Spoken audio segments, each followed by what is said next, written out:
may be joining us from. Welcome to another edition of the Digital Download, which is the longest running weekly business talk show on LinkedIn Live, now globally syndicated on the IBGN radio network. That's it.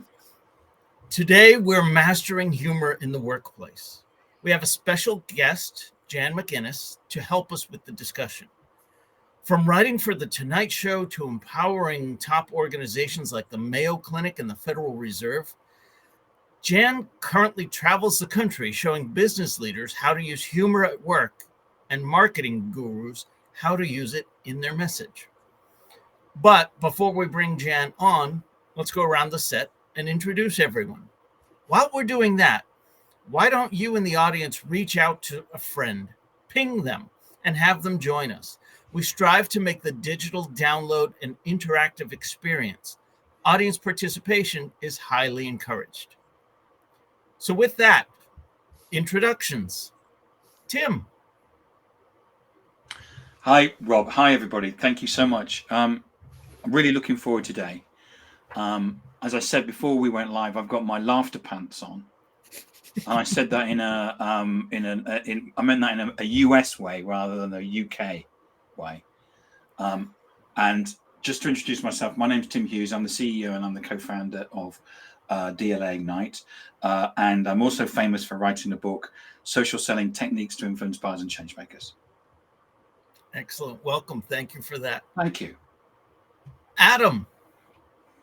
Hi, everyone. I'm Adam Gray. I'm Tim's business partner. Interesting, we always used to start this show with a joke, didn't we? And it seems very appropriate that today we're not doing exactly that. Nobody wants to try and out-funny the comedian. Absolutely right. Absolutely right. So it's great to be here, as it always is. Excellent. Thank you. Glad to have you. And myself, I'm Rob Durant. I am the founder of Flywheel Results and a proud DLA Ignite partner. Before I introduce the guest, I wanted to speak to one of the comments from the audience already. Mark Cowison says, humor at work. Adam Gray, are you in the green room? It's actually blue rather than green because there's a blue blind. But okay. Yes, it does look that way, doesn't it? That it does. As I said, this week on the Digital Download, we'll speak with Jan McInnis, a seasoned comedian, author, and keynote speaker.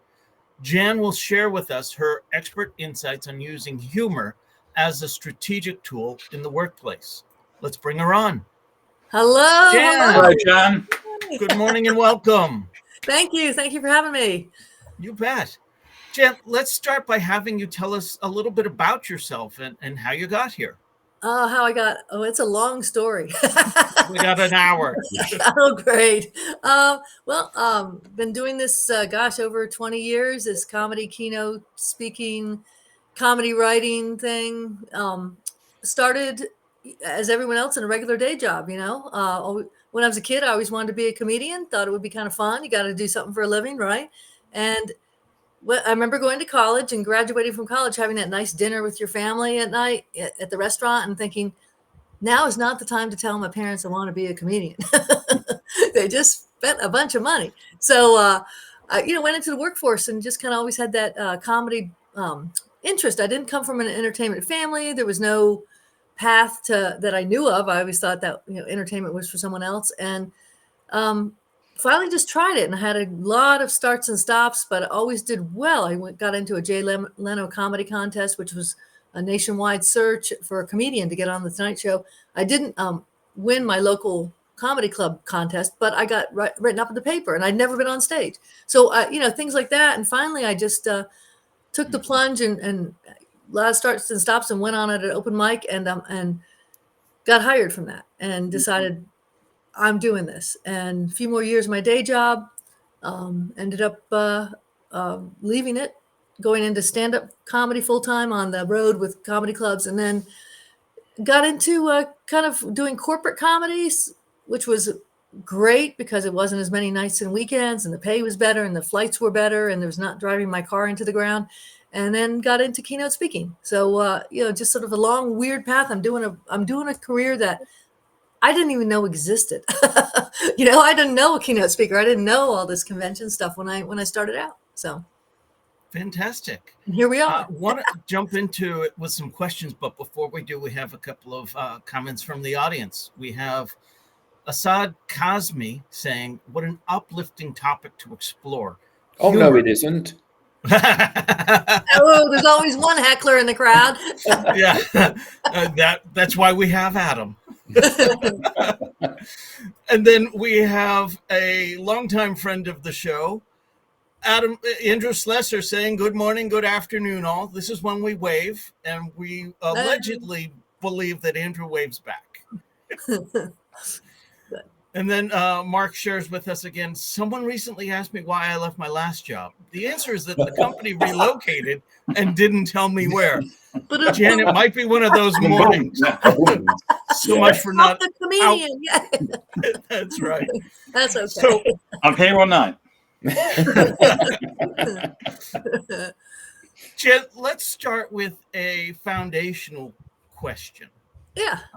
Presuming that we should, why should we use humor in the workplace? Isn't the business world a very serious business? It is. And first of all, I'm going to just let me clarify. When I say humor in the workforce, I'm not talking about bump jokes. I'm not talking about, hey, I'll be here all night. That was funny. But really not talking about trying to be a comedian and trying to do, I do three or four jokes a minute when I'm on stage and doing my comedy act. That's not what we're talking about. We're trying to talk about just using some well-placed humor. And again, we're not trying to make it killer belly laugh funny. You're just trying to kind of get people to relax, laugh, make a connection with others in the workplace. You're not trying to. It's annoying, isn't it annoying when someone, like, I have comedian friends, hope they're not on this, that are always on, and that drives you nuts. You can't have a regular, normal conversation with someone. But no, humor at work is just finding the funny things, pointing them out, and it great benefits. I mean, it makes you approachable, makes a quick connection with people. Don't you feel like you can talk with someone who's kind of used a little bit of humor? You kind of, oh, good, they're kind of open. They're kind of a fun person. So it's a nice way to make a quick connection with people. You can diffuse a little tension, get everyone kind of take a breath if you've got a stressful situation or you've got a stressful staff. You sit down to a staff meeting and you've just had some big thing go on. Everyone's tense. If you just maybe toss out a little bit of humor or, a little, funny top 3 things we hate about this thing that just happened, get people to kind of take a breath and change the energy a little bit.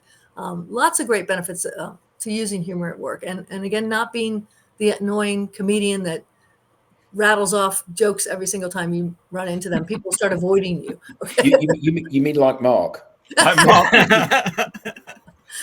Oh, I'm not going to hurt any of your. That's fine. Okay, good. He brings. Tell Mark's joke, Rob. Okay, sure. Last one, Mark. My doctor asked me to start a sales presentation with a joke, so I shared my paycheck as the first slide. It's all in the delivery. MD, managing director, not doctor. Okay. So yeah. Mark is your resident comedian? I'm not sure who that is. Yeah. Cool. So Jan, you said that humor in the workplace is not a stand-up routine. No. So what then are the rules for using humor, especially in business? Well, a couple of rules in business. First of all, use your common sense. Sex, drugs, rock and roll, probably politics, stay away from. Couple of big ones. And again, when you're in a comedy club, there's no rules. Be funny. That's your rule. But when you're in a work environment and you're just trying to point out some humor or start off with something, first of all, don't make fun of anyone of any group that you are not a member of. Meaning, if you're bald, you can, Tim, Adam, you can make fun of bald. If you're overweight, you can make fun of that. If you've had a divorce, you can make fun of your divorce. But don't make fun of someone else if you don't belong in that sort of group. And you can't, it's not something part of you. Watch going for the low shots. I mean, you don't want to be, sometimes they're really easy to make fun of someone or something, but you don't know, you don't want to hurt people's feelings.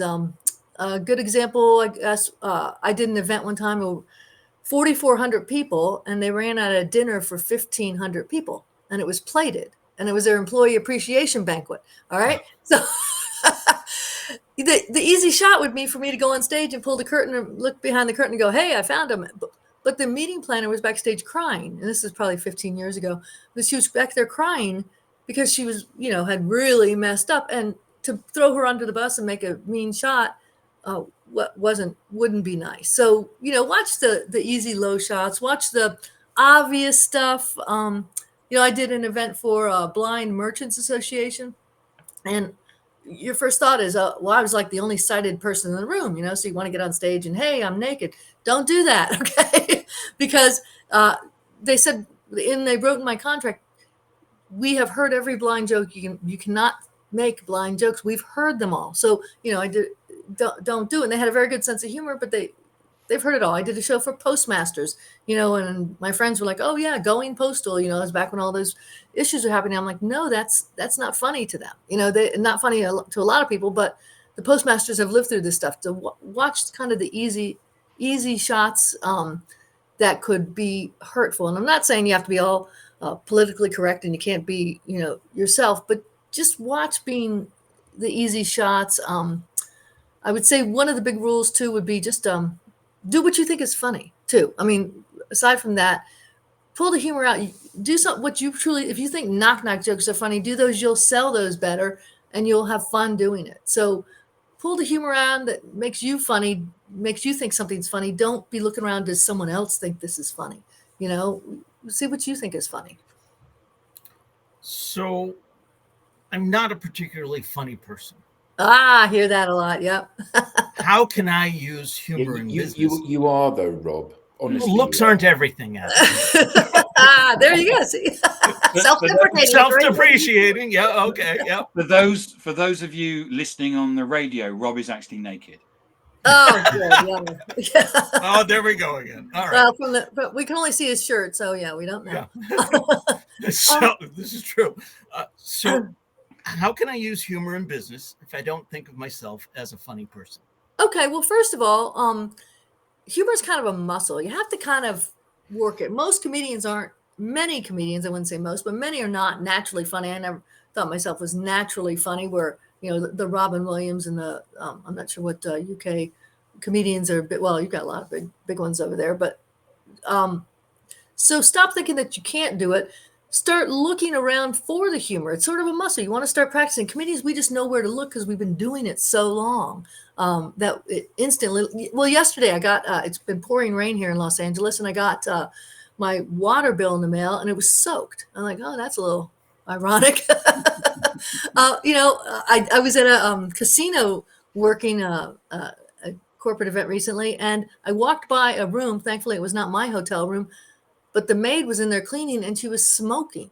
I mean, okay, little irony there. So comedy, a lot of comedy is finding the irony in situations, pulling out sort of the disconnects, the things that don't make sense. So start looking around. I mean, we go to the same job every day. We do the same commute. We don't pay attention.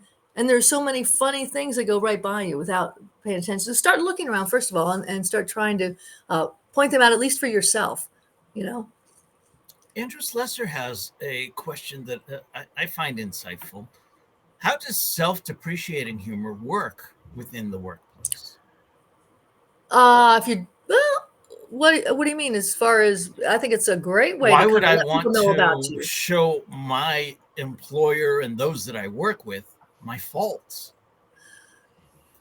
Well, you're not necessarily your faults. I mean, if you're talking about, I don't know, like I do jokes about my big feet. I have a size 12 AAA, which is a very large foot. Wow.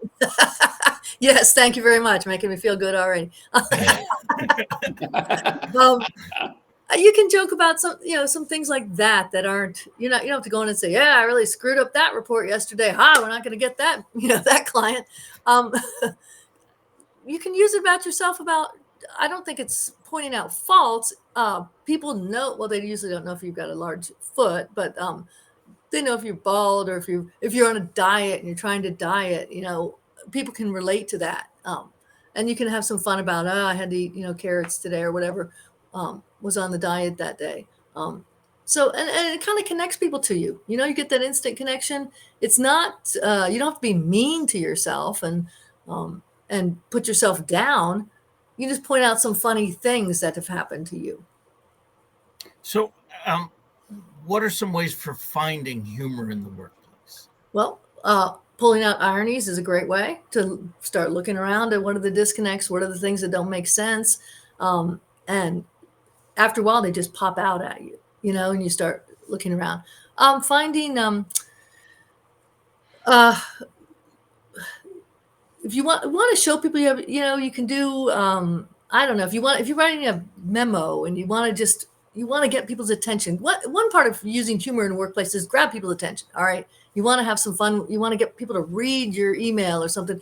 Have a fun subject line, you know, say something counterintuitive, you know, that people, I don't know,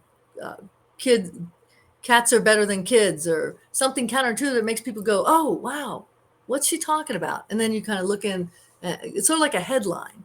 Have some fun with that, or change around if you want to, you know, an idiom. Idioms are like, you know, give me an example of an idiom, like a penny saved is a penny earned, you know, a penny saved is a penny earned, and change that around a little bit to make it funnier. Penny saved is a penny earned. So unless it's on your, I'm not doing a very good job at the last at 6 a.m. coming up with a quick idiom, but change an idiom. You can do some fast things. People recognize idioms. Oh, that's funny. You know, change it around to work with you, and using a little bit of humor. And so we've got some really interesting comments. A conversation going on between Mark and Andrew in the audience, where Mark has said, depending on your role in an organization, you really need to consider how the audience interprets what and how you say things. Get humor wrong and you can lose credibility with some employees. And then Andrew says, for me, it shows that you're willing to make yourself the butt of the joke, which I guess makes you more approachable and more friendly. Human, yeah. Human, yeah. And then Andrew says it's about knowing your audience, which I guess it is, but I guess to a certain extent, it depends on your role within the business, doesn't it? So yeah.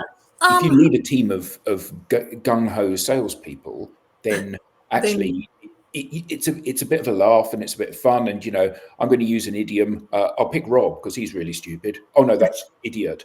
You know, and, you know, see?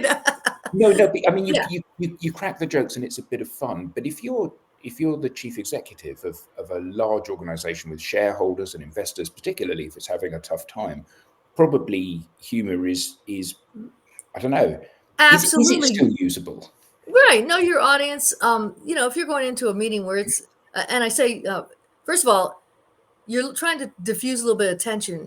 Don't use humor if there's a lot of anger. If you're angry about something or the situation is, don't use it because it comes off badly. You're just trying to get people to take a breath and have some fun. If you're the CEO, I've joked around with CEOs at companies, and they've said to me later, "Thank you for making me look human to the staff." But again, it's not mean humor. It's not like, oh, look at him. He's, you know, weighs 800 pounds and all, you know, you don't do that.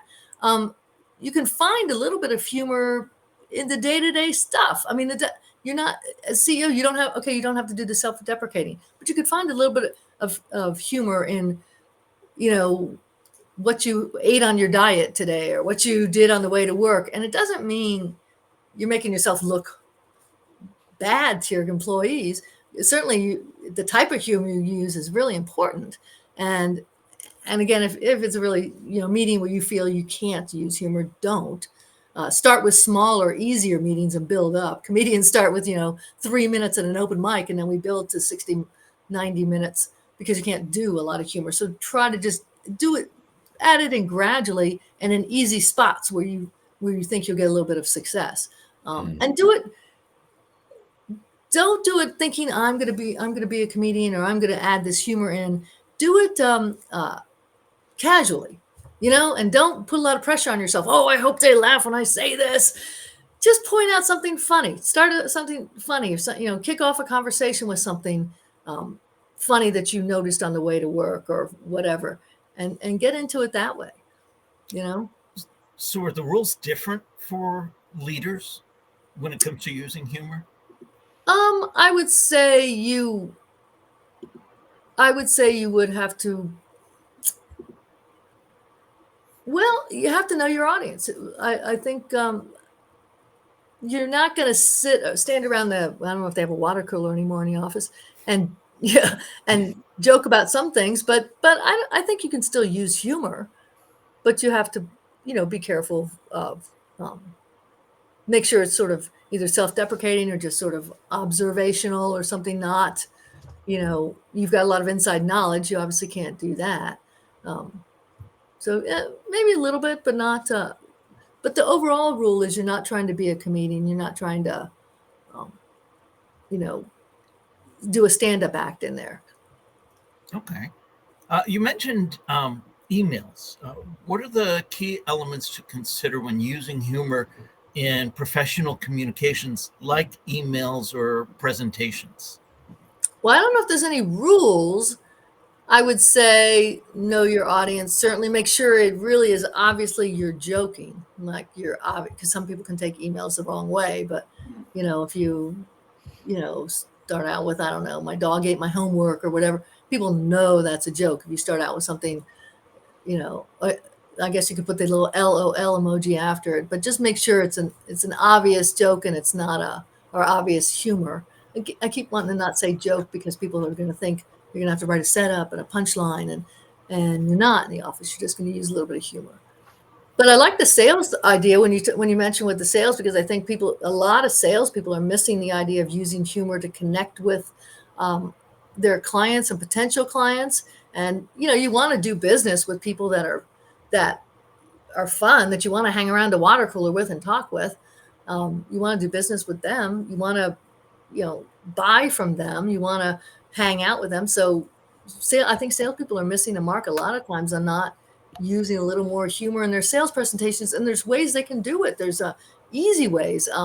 If you're a salesperson, you don't have to have joke, but you could put some humor in your bio. Hey, Steve was a football player. After getting tackled by 300-pound guys for a few years, he decided to be easier to go into sales. Something. So have some fun with the bio, and don't just make it boring and nobody wants to read. I look on a lot of pages with companies are about our company, and certainly you want to be serious, but you could have some fun facts. You don't have to have all. We were started by John Smith in 1869, and add in some fun facts that about the company, or about the year the company was started, or why the company. Have a fun top list about why was the company started. There's places you can add humor that show you have a humor muscle, and you don't have to come right out and say, "Hey, I'm funny. Sit down and listen to this joke." Cartoons. You see someone with a cartoon, like the little cartoon on their desk. They like humor. That kind of opens the door. And okay, there used to be calendars with cartoons and such, and gives people an idea that you have a sense of humor. So we talked a little bit about email and presentations. I'm hesitant to go there, but what about social media? Yeah. Well, you're competing with a lot out there. Everyone thinks or tries to think they're funny. But you want, certainly I find when I'm using social media, and of course I'm a comedian, but there's funny, weird signs. I put the water bill thing on my social media yesterday, just saying that, I can't believe my water bill is soaking wet. So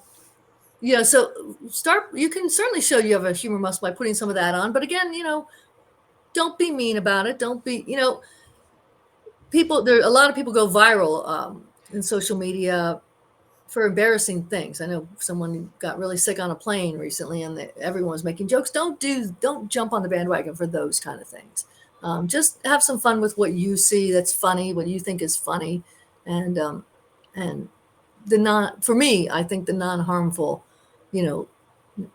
jokes that aren't the easy mean are the best. Yeah. And I guess that making yourself the punchline. Yeah, a lot of times you could do that, certainly. Do make yourself the punchline. Show there's so many. I mean, just signs that if you really pay attention, people put up some funny signs. Over here, as I drive the country, a lot of the highways, they're just now deciding to take away some of the signs, but the highway workers used to have a lot of funny signs as you're driving down the highway. I loved it because it shows you have a sense of humor. It makes you want to read it. Of course, sometimes they're kind of long and you take your eyes off the road a little too long, but it makes you read it, gets you a chuckle, and it kind of makes you do something. Using humor is a sort of a say it without saying it. It kind of moves you in a direction to do something. So I thought those were good. I'm sorry that they're going to stop taking them down. So.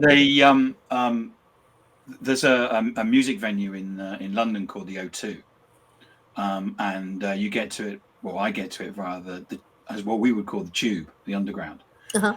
And as you come out of the underground, there is a whiteboard, and the tube staff, what they always do is that if the band's on, they write a story using the names of the songs from the So if it was the Eagles, we were at the Hotel California, and it is so many creative ways to use humor like that. That again, not joke, but there's so many creative ways in your business, in your personal life, on your marketing that people are missing. You can certainly get the facts over, you can certainly get the information you need over, but how about a little bit of fun? Add some fun into it. I love going to I don't know, Wikipedia or different places to find unusual facts about things and add it in to your story. That's a great idea with the songs. Get people to laugh and, oh yeah, that song, I remember that. And it makes people stop and read it, gets people kind of excited for the concert. Great idea. So the reason that I'm using humor is to humanize me and make me more accessible and less intimidating to people. Yeah, is that sure. right? Yeah, one reason for sure. I mean, it's a good way, like I said, to diffuse tension. If you sit down to a staff meeting and you want to kind of kick off with something, like a top list of if something really weird just happened, no more free coffee in the break room, something like that, and the top 3 reasons we hate this, or you can acknowledge. It's a way to acknowledge too something that's on everyone's mind.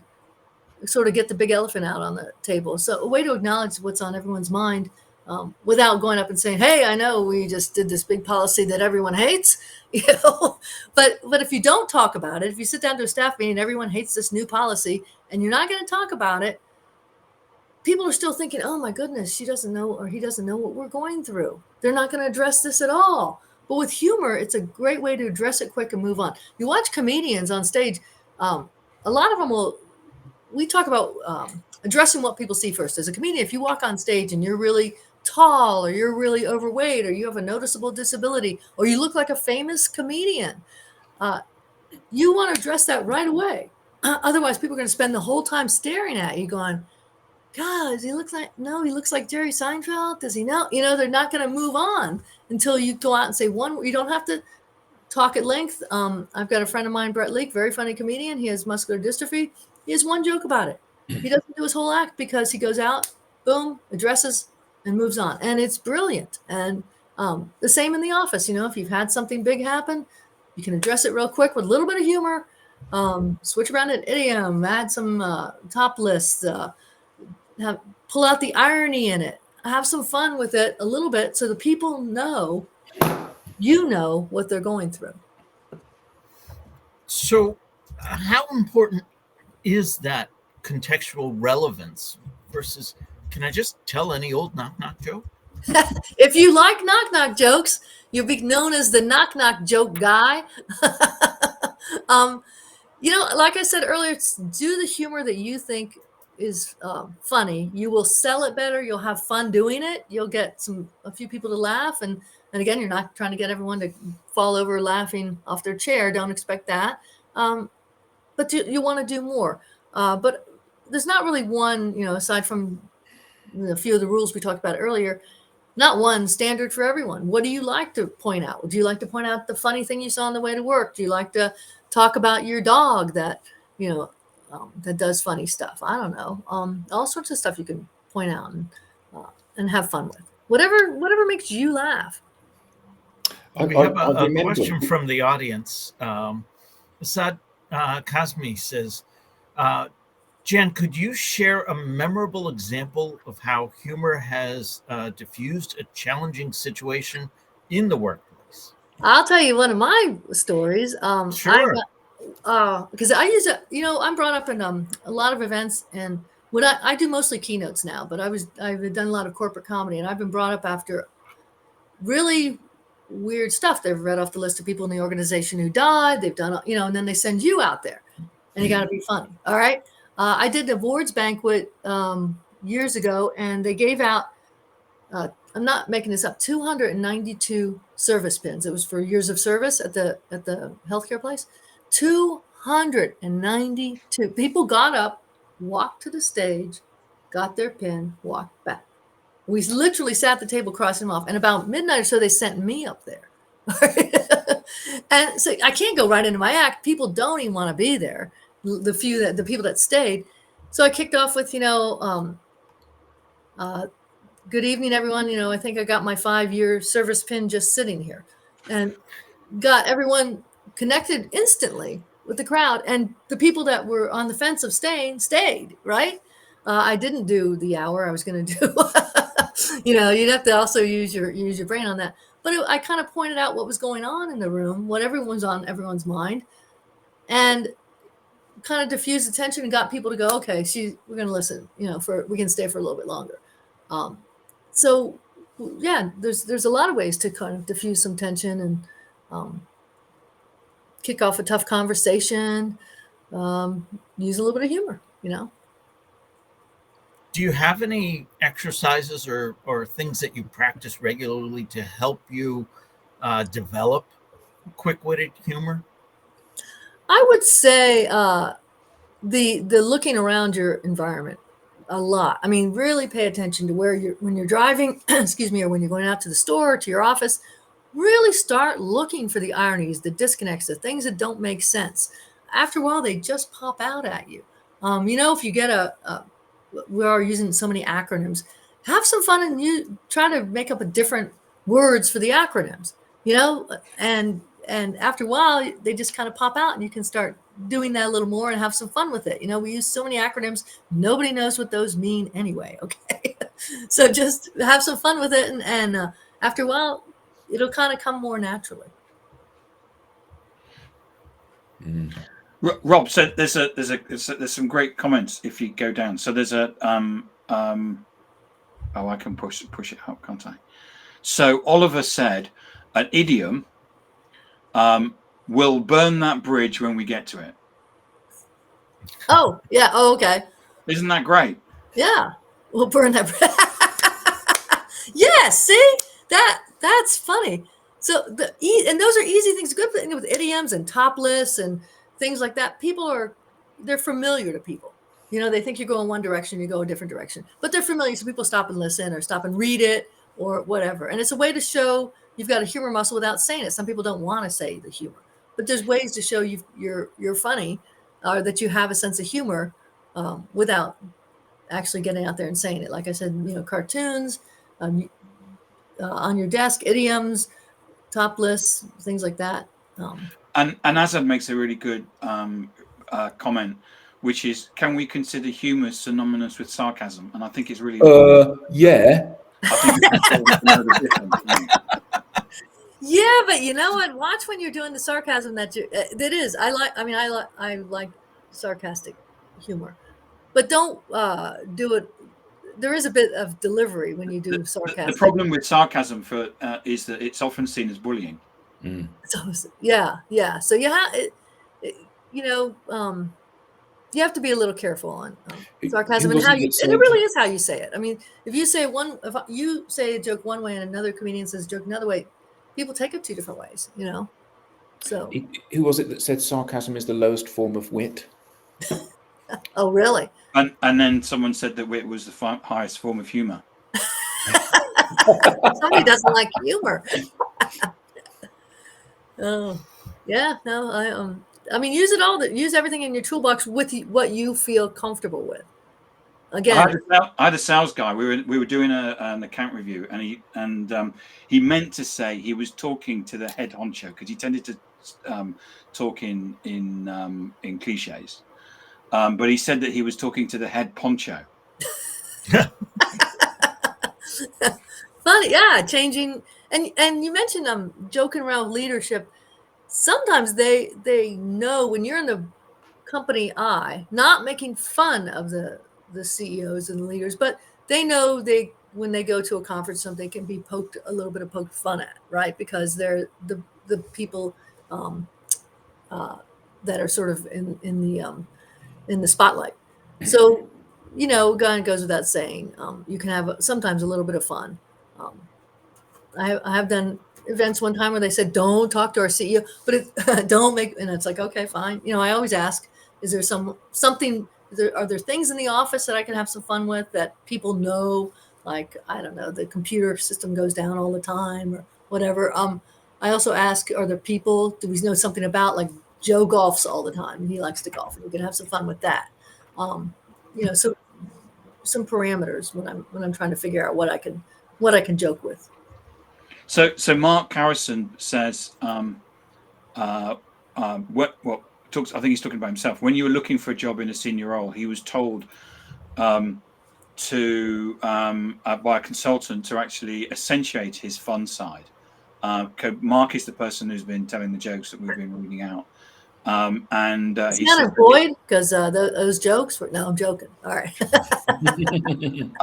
And he says his LinkedIn profile states a person-centered leader with a huge sense of fun. Oh, that's nice. Yeah. So sometimes in your bio, outright say it that you're fun. That kind of opens the door for people to come up and tell you jokes or come up and joke with you. They know they can talk with you. Yeah. And Ian Bratt says, I was known as a punny person at work. Okay. Yeah. He also responded to your banter between Adam and except Tim. for puns. Sarcasm is the lowest form of wit, except for puns. Yes. Oh. I wanted to bring up this question, though. This one I think is important to clarify. Cheryl Villalobos, I tried. Lists. I missed something. Are you saying topless? I have, you know what? I have to write that one out sometimes. Yeah. Top lists, top things. Top list, as in top 10 list, top X list. Yeah. Yeah, they don't have to be 10. You could be. Yeah. Top 3, whatever, but not top list. That's a different show entirely. I did not fit for radio. And Cheryl, that's coming from Facebook. Yeah. Nice. Wow. It's not coming from I don't know, it's TikTok or something. Well, we normally get them. Most of the traffic we get, Jan, comes from LinkedIn. So getting something from Facebook. We got something from X. I think it was the last week or the week after, which we'd never had anything from before. Nice. All right, breaking new ground with our humor. Yeah. So yeah. And then Mark shares, you also need to consider different international location. Humor or sarcasm in one country may be interpreted as bullying in another. Right. And that's not just geographically, that's thinking culturally as well, isn't it? Yes. And I'll tell you, early on in my comedy career, I got myself in a little bit of a pickle because I did I had a nice call with the group and they gave me some great, it was a company, I won't say what they did, but it was a company you could have a lot of fun with. And they gave me some great information about the company, and it was the what they sold was very funny. And so I went on stage and did a few jokes about it and was just killing. But the CEO, who was not US born, was sitting at the table, and the glare could have killed me. I mean, he hated me. And I did about 4 jokes in, and it was killing. And I mean, at one point I stepped so I could get the centerpiece in between me and him. So, and I thought, and the jokes weren't mean at all. They were just funny, like, jokes about some of the product. But I stopped after and went into my act and had a great show after that, except for him. He didn't like me at all after that. Later they said, oh my goodness, we didn't we didn't take into account our CEO that doesn't think it's funny to have fun about the joke about the company, even though they were not mean. They was not making fun of the product.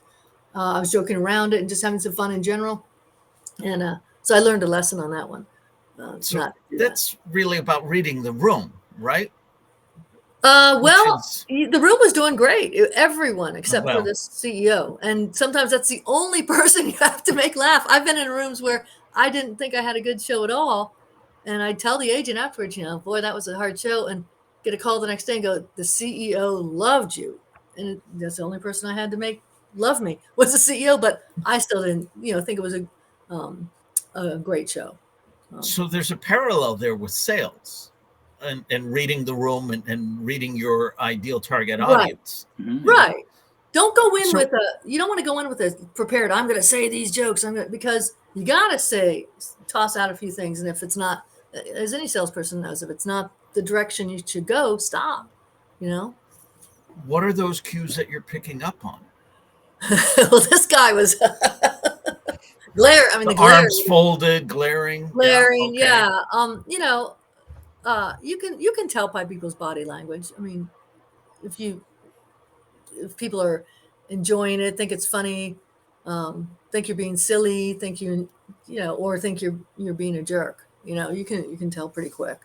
But so pay attention. Certainly situational awareness and what's going. In fact, I've gotten myself in trouble when I'm not paying attention to the whole room. I did an event one time, and mostly women, and there was one guy in the back of the room, really cute guy, about maybe early 20s, right out of college. And I started joking with him about dating, and I saw him get really embarrassed, so I stopped and I went on and just ended up the show. And afterwards, the women came up and said, "Oh my goodness, we're so glad you joked with him. He never talks about dating." And I felt terrible because he didn't want any attention. He was sitting in the back trying to, be quiet, and I didn't pay attention to his body language. Luckily, I didn't do much on him, but I still thought, okay, they might have thought it was funny. I didn't like that I did that. So yeah, I do think there's a big gulf, isn't there, between what is acceptable depending on which environment you're in.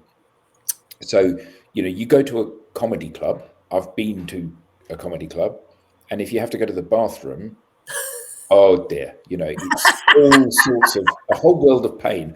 So like this guy that you had the joke with about dating, they see that you're uncomfortable with the fact that you're the center of attention, and they just love it. And then they go for the joke. Yeah.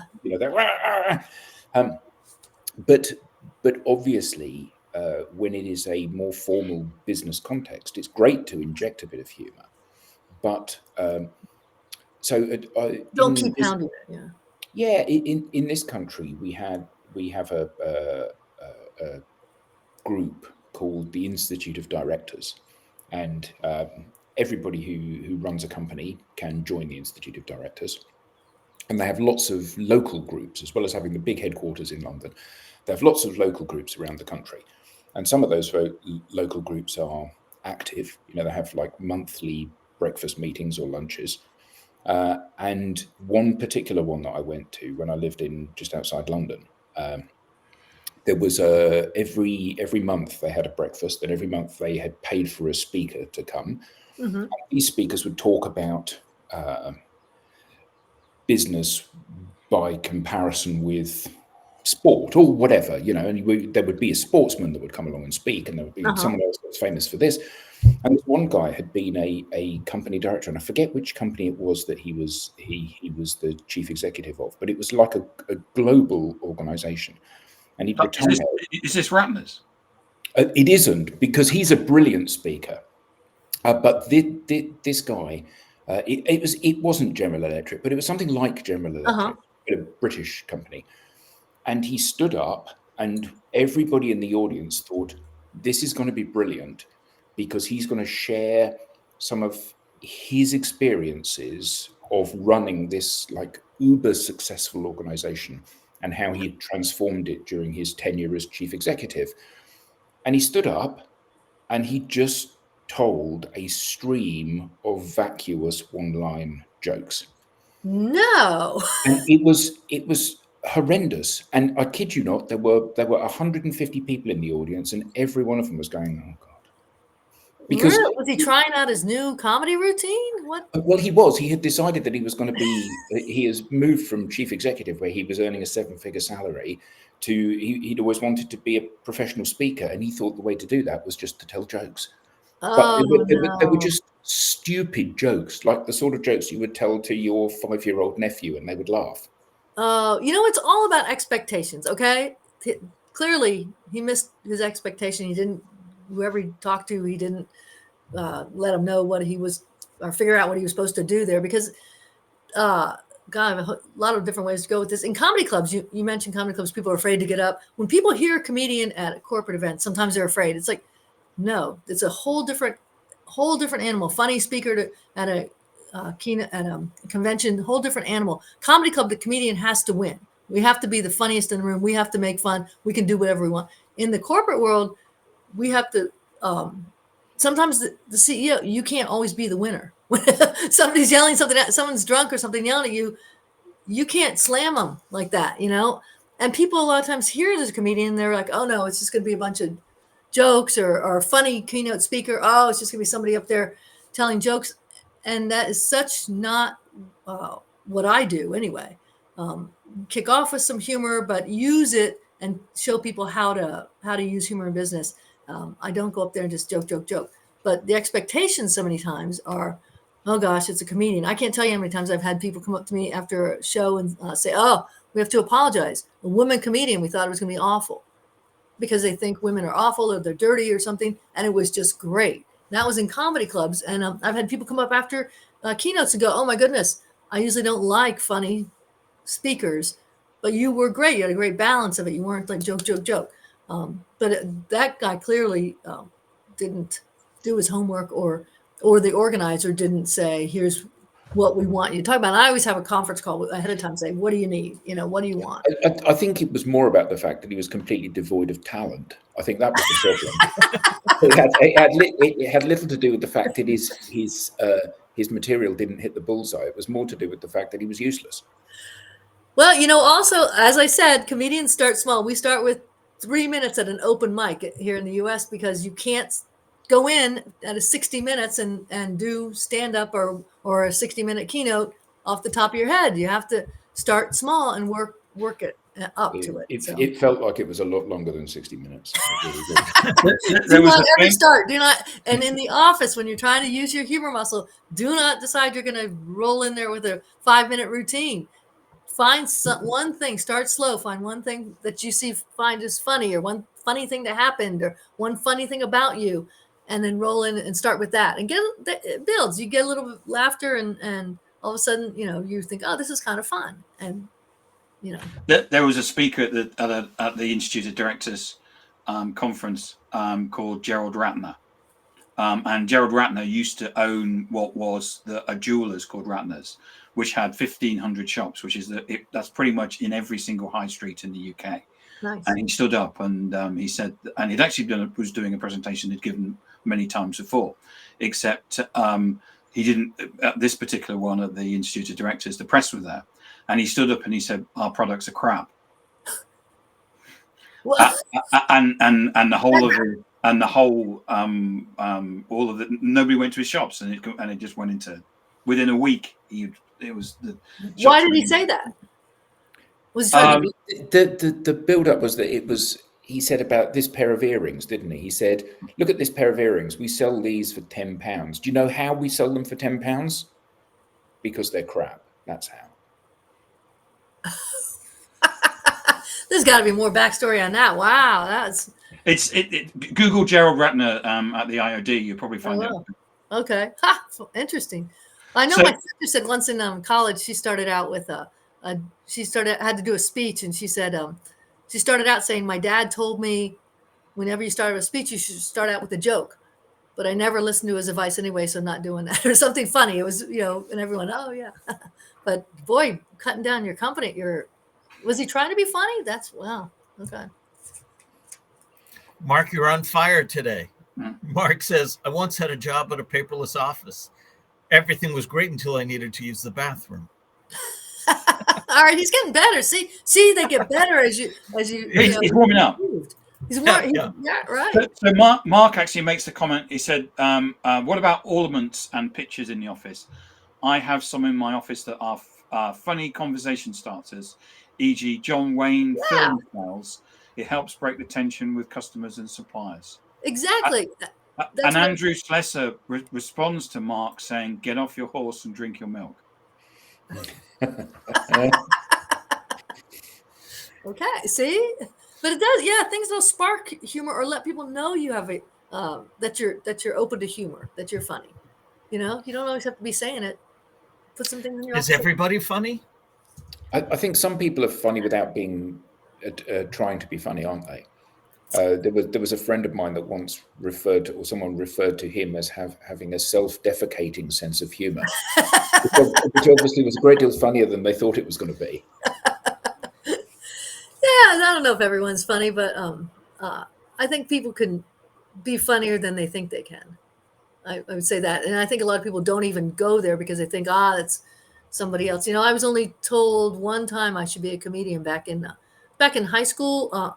That I was funny, rather not be a comedian, but that I was funny. Back in high school, they have those superlatives, like at the end of the year, like best dressed and most athletic, and I'm better than you. All those things they vote people. And my friend Judy said, "You say funny stuff. I'm going to put you down as funniest." So I got 2 votes, me and Judy. But at our high school reunion years later, she said, "Oh, you're a comedian. That's just great." Everyone else was like, "Really? You're a comedian? Like, are you still living at home with mom and dad? Because we've never heard of you." So, you know, just because no one thinks you're funny doesn't mean you shouldn't go out and try. Why not? Yeah, absolutely. So, yeah, you have some good comments there. Your buddy Mark is getting better. Yeah. Any other thoughts on you guys? Have you got any more questions? Yeah. Oh, more questions. Great. I didn't see anything else. Did I miss one? Do's and don'ts in the workplace. Yeah. What about? Oh, yeah. Adds to everyone. What's your take on the do's and don'ts of the workplace wit? I kind of gave a few rules, but I would say, just don't only make fun of a group you're a member of. You know, you can self-deprecating humor. Don't go for the cheap shots. Don't go for the obvious things that people have heard a million times. People are a little tired of that. Do the stuff that you think is truly funny. Watch, as I said, sex, drugs, rock and roll, probably politics. Watch hot topics that are divisive.